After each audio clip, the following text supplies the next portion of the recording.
आज की हमारी रिपोर्ट शायद आपको देखने में थोड़ी अटपटी लगे, पर कुछ खबरें जानकारी के साथ जागरूकता के लिए भी ज़रूरी है।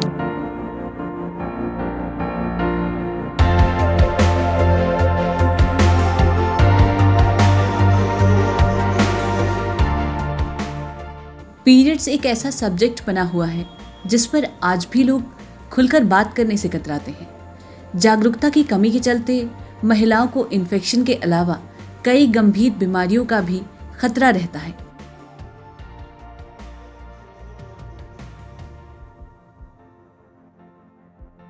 जब भी आप अपने परिवार की महिलाओं के साथ ट्रैवल करते हैं तो सबसे बड़ी समस्या वॉशरूम की आती है, और उससे भी ज़्यादा बड़ी समस्या तब आती है जब महिला के पीरियड्स आ जाते हैं। शायद अगर आप पुरुष हैं तो इस बात की गंभीरता को ना समझ पाएं, लेकिन उस महिला पर क्या बीतती है ये बात को वो महिला ही समझ सकती है। लेकिन इन सारी परेशानियों को देखते हुए मुरादाबाद मंडल के कमिश्नर अंजनेय कुमार सिंह ने एक इनिशिएटिव लिया है और मुरादाबाद मंडल के 111 पेट्रोल पंप को चिन्हित किया है, जहां पर साफ वॉशरूम के साथ साथ अब आपको मांगे जाने पर सैनिटरी पैड भी उपलब्ध होगा। आज हम मुरादाबाद मंडल के दिल्ली हाईवे के पास एक पेट्रोल पंप पे मौजूद हैं। यहाँ जाकर हम देखेंगे कि आखिर इस बात में कितनी सच्चाई है और किस तरीके से आप इस सुविधा का लाभ ले सकते हैं। परिवार के साथ हम भी जर्नी करते हैं। जब उस जर्नी में कई बार ऐसा होता है कि जाने की ज़रूरत पड़ती है कि टॉयलेट जाएं, और महिलाओं के लिए अधिकतर एक तो सुविधा मिलती नहीं, पेट्रोल पंपों पर सुविधा देने के लिए पेट्रोल पंपों को मैंडेट दिया गया। वाटर एड की एक रिपोर्ट के मुताबिक हर साल दुनिया में 8 लाख के करीब महिलाओं की मृत्यु पीरियड्स के दौरान होने वाले संक्रमण से होती है।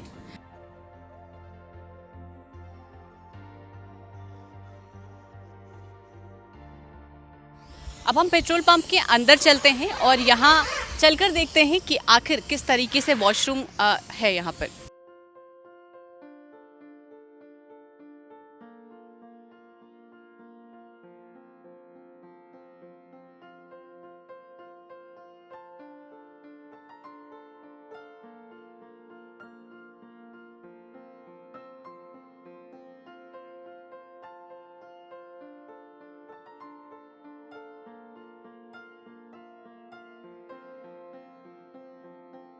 अभी आपने देखा कि आपने नीट एंड क्लीन वॉशरूम मिला है, और यहाँ पर एक इनिशिएटिव और भी लिया गया है कि जो महिलाएं इधर से गुजरती हैं, अगर उन्हें पैड की ज़रूरत है तो वो भी उचित दाम देकर ले सकती हैं। कितनी खुशी है इस बात से। मैं तो बहुत हैप्पी हूँ, क्योंकि मैं इस टाइम इसी मतलब सिचुएशन मेरी यही है कि मुझे अवेलेबल होना चाहिए, पर मेरे बैग में है इसलिए मेरे को लेना नहीं है। अदरवाइज़ अगर ये कंफर्टेबल है लेने में तो कोई प्रॉब्लम नहीं है मुझे, कि कंफर्ट जोन में होना चाहिए ऐसा कि आप पैड्स लें। आप हाईवे पे जाते हैं बहुत दिक्कत होती है, यहाँ पे कोई दिक्कत नहीं होती, सब सही है। ये बेहद अहम पहल है। पहले हम देखते थे कि हमें पेट्रोल पंप पर अक्सर ये चीज़ें दिखाई देती थी, लेकिन ये चीज़ें मिसिंग थी, जो कि महिलाओं के लिए एक बेहद अहम पार्ट है। यहाँ पर पानी के साथ साथ बिस्किट, मेडिसिन्स और जो सबसे ज़रूरी चीज़ है वो यहाँ पर पैड्स भी मुहैया कराई जा रही हैं, जिसके बाद अब वाकई जो महिलाएं ट्रैवल करती हैं, जो महिलाएं अक्सर ट्रैवल करती हैं, वो इन जो समस्याओं से जूझती हैं उससे अब काफ़ी ज़्यादा सुविधा हो जाएगी। देश में करीब 11% महिलाएं ही ऐसी हैं जो पीरियड्स और मेंस्ट्रुअल हेल्थ को लेकर बात करने में कंफर्टेबल महसूस करती हैं। ये आंकड़ा बताता है कि समाज में पीरियड्स को लेकर चुप्पी किस कदर महिलाओं की हेल्थ पर हावी है।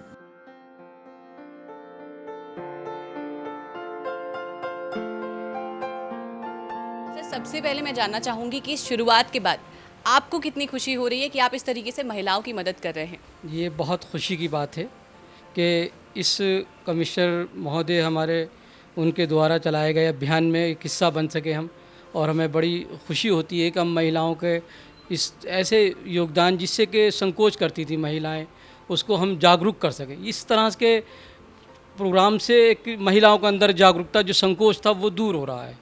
हाँ, जो झिझकती थी, कहीं सफ़र कर रही हैं, परेशानी में, ट्रैवलिंग में, अक्सर ऐसा होता है कि हम बाहर जब घर से निकलते हैं तो अक्सर ये मेडिकल तो आपको मार्केट में कहीं आसानी से नहीं मिल पाते।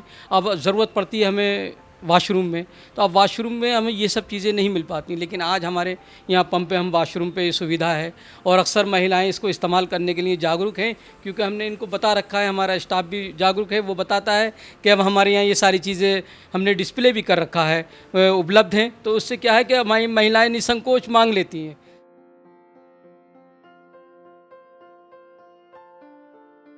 लेकिन मेरे लिए ये इमोशनल मुद्दा था। इमोशनल किस लिए कि मैंने अपनी चाची को खोया था जब मैं पढ़ रहा था। उनको यूट्रस कैंसर हुआ था और जो डॉक्टर लहरी जो उनका इलाज कर रहे थे, उन्होंने कहा कि पीरियड्स के दौरान हाइजीन मेंटेन ना करने और इसको लंबे समय तक छुपाने की वजह से ऐसा हुआ। फॉर द फर्स्ट टाइम वो मेरे लिए था कि मैं इस बारे में काफ़ी जागरूक रहा, लेकिन तब बहुत ज़्यादा करने की कंडीशन में नहीं था। जब सर्विस में आया तो ये मेरे लिए हमेशा से मुद्दा रहा, लेकिन शुरुआती दौर में ये बहुत सारी चीज़ें, जब आप एक अलग वातावरण में काम करते हैं तो कई सारी प्रायोरिटीज़ बदलती हैं। मैं रामपुर में था, लॉकडाउन चल रहा था। एक लेडी ऑफिसर ने जो वहाँ पे सहायक बचत अधिकारी थी निवेदिता, उसने मुझसे कहा कि आपने सर एक चीज़ मैं आपसे पूछना चाहती हूँ, तो अगर शेयर आप मुझको अलाउ करें तो आई वांट टू शेयर। उसने कहा कि आपने सबके घर हर एक चीज़ भेजने की व्यवस्था तो कर दी, लेकिन कभी आपने ये सोचा कि जो महिलाएं सामान्य दिनों में जब सैनिटरी पैड पीरियड्स आते हैं, सैनिटरी पैड के लिए जाती हैं दुकानों में, तो काली नैपकिन में लपेट के उसको दिया जाता है कि कोई देख ना सके। यहाँ के ऑर्थोडॉक्स सोसाइटी में अब जबकि सारे लोगों को लॉकडाउन में घर के अंदर कर दिया गया है, वो महिलाएं कैसे, अगर उनमें से किसी को पीरियड्स आता हो तो कैसे वो मंगाएंगे सामान, और क्या ये अवेलेबल है, या क्या वो मांग सकने का साहस कर पाएंगे?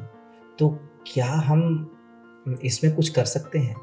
Then for the first time मैंने 3 दिन बाद ही विमेन हेल्पलाइन स्टार्ट की, और ये सोशल मीडिया के थ्रू लोगों को कहा कि इस पे चाहें तो आप अपने ऑर्डर करके मंगा सकते हैं।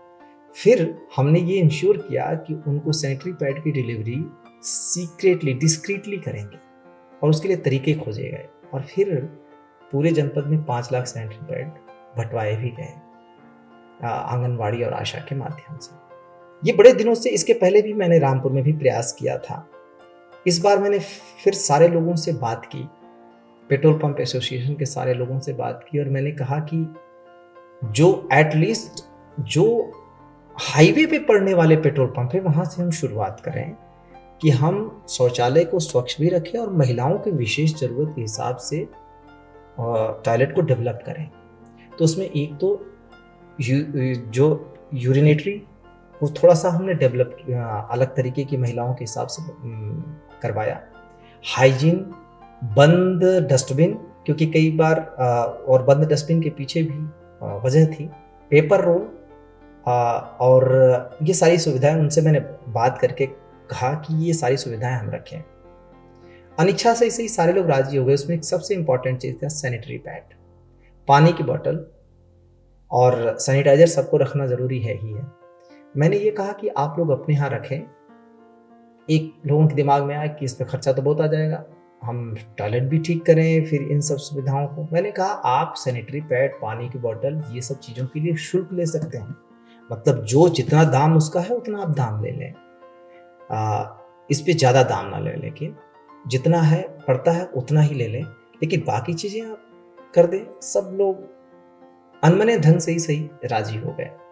लेकिन अब उसके बाद ये था कि इसका पता कैसे चले, तो मैंने सबके हर एक पेट्रोल पंप पर मिशन शक्ति के तहत एक बोर्ड लगवाया जिसमें लिखा हुआ था स्पष्ट रूप से कि यहाँ महिलाओं के लिए स्वच्छ शौचालय और स्वच्छ शौचालय के साथ साथ सैनिटरी पैड मांगे जाने पर सशुल्क उपलब्ध है। अब ये सारे काम हो गए। उसके बाद 1 महीने बाद मैंने ये कहा कि इस पे पता किया जाए कि इसका रिजल्ट क्या रहा, और जब रिजल्ट आया तो ये इतना एनकरेजिंग था, हमारे लिए दुखदाई भी है, एनकरेजिंग भी है। उसको बताया गया कि 1 महीने में 360 सैनिटरी पैडों की बिक्री हुई। आप इस चीज़ को सोचिए कि सैनिटरी पैड पेट्रोल पंप पे मिलेगा, ये मतलब पेट्रोल पंप पे सैनिटरी पैड महिलाएं खरीदने नहीं जाएंगी नॉर्मल कंडीशन में, यानी 360 महिलाओं को एक महीने में ज़रूरत पड़ी कि नैनीताल जाने वाले, लखनऊ जाने वाले, दिल्ली जाने वाले मार्गों पर हैं, उधर से हरिद्वार जाने वाले मार्ग पर स्थित पेट्रोल पंपों पर हैं, उनको ज़रूरत पड़ी कि वो सैनिटरी पैड खरीदने के लिए बाध्य हुई। और इसको एनकरेज करने के लिए इसीलिए हमने तय किया कि हम 15 अगस्त के अवसर पर बेहतर जो सबसे सर्विस देने वाले पेट्रोल पंप हैं उनको सम्मानित करेंगे। तो 15 अगस्त के बजाय 17 अगस्त को जानबूझकर रखा गया, क्योंकि उस दिन बहुत सारे प्रोग्राम्स होते हैं, और 15 पेट्रोल पंपों को इसके लिए सम्मानित किया गया। और जब मैंने पेट्रोल पंप के मालिकों से उनका अनुभव पूछा, तब पहली बार वो खुल के आए कि हमें ये अंदाजा ही नहीं था कि, और 15 अगस्त तक मैं बताऊं कि 560 महिलाओं ने इसका प्रयोग, 556 महिलाओं ने इसका प्रयोग किया था। मतलब 556 सैनिटरी पैड बिके। तो मैं एक अंदाजा लगा रहा हूं कि अगर किसी महिला ने डबल नहीं लिए होंगे तो 500 से ज्यादा महिलाओं को हमने राहत पहुंचाई। राष्ट्रीय परिवार स्वास्थ्य सर्वेक्षण की माने तो 57.6% भारतीय महिला सैनिटरी पैड का इस्तेमाल करती है। 62% अभी भी कपड़े व अन्य चीजों पर निर्भर हैं। इसमें सबसे बड़ी बात है कि हम पीरियड्स के बारे में बहुत खुल के बोलते नहीं हैं। महिलाएं तो एकदम नहीं बात करती, हम भी बात नहीं करते। अब समय आ गया है। आप सोचिए कि एक पीरियड की वजह से इन्फेक्शन अगर किसी महिला को होता है, मैंने एक उदाहरण आपको दिया, बड़ी देर तक होल्ड करती हैं महिलाएं, उनको टॉयलेट जाना भी है तो भी अगर स्वच्छ शौचालय नहीं तो नहीं जा पाती, इसकी वजह से इन्फेक्शन हो सकता है। उस इन्फेक्शन का असर प्रेग्नेंट लेडी पे, उसके बच्चे पे भी पड़ेगा। 2 जिंदगियां इससे बर्बाद होती हैं। एक समाज के तौर पे हमारा दायित्व है, हमने सिर्फ अपने दायित्व की पूर्ति की है। ये कोई महान काम नहीं है, ये हमारा कर्तव्य है जिसकी पूर्ति की है। महिलाओं के उत्थान के लिए कोई कार्य नहीं किया है, हमने अपने उत्तरदायित्व का निर्वहन किया है जो लंबे समय से हम नहीं कर रहे थे।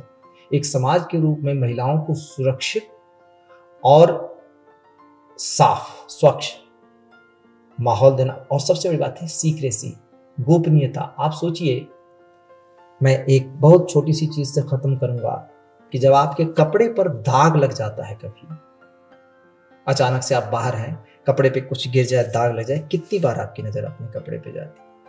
आप यही सोचिए कि एक महिला जो कि रास्ते पर जा रही हो, किसी जर्नी में हो, अचानक उसके पीरियड शुरू हो जाते हैं, उसके साथ भी हो सकता है।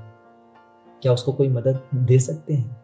अगर नहीं तो कम से कम हम शौचालय, मतलब उसके लिए ऐसी जगह बना सकते हैं जहाँ गोपनीयता उसको अपनी गोपनीयता का भरोसा हो और सुरक्षा का भरोसा हो, साथ ही उसके लिए संसाधन उपलब्ध। हमने बस अपने इसी दायित्व की पूर्ति की। यूपी में पीरियड्स के दौरान कपड़ा इस्तेमाल करने वाली युवतियों की तादाद 81% है। शायद इसी कारण दुनिया भर में सर्वाइकल कैंसर की 1/4 से अधिक मरीज भारत से हैं।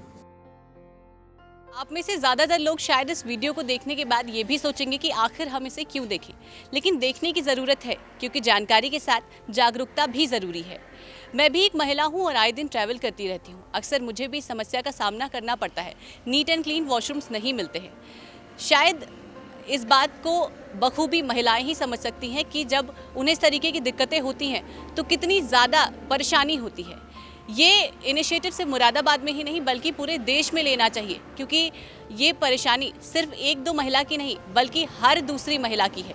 ज़्यादा जानकारी के लिए देखते रहें बातें यूपी की। नमस्कार।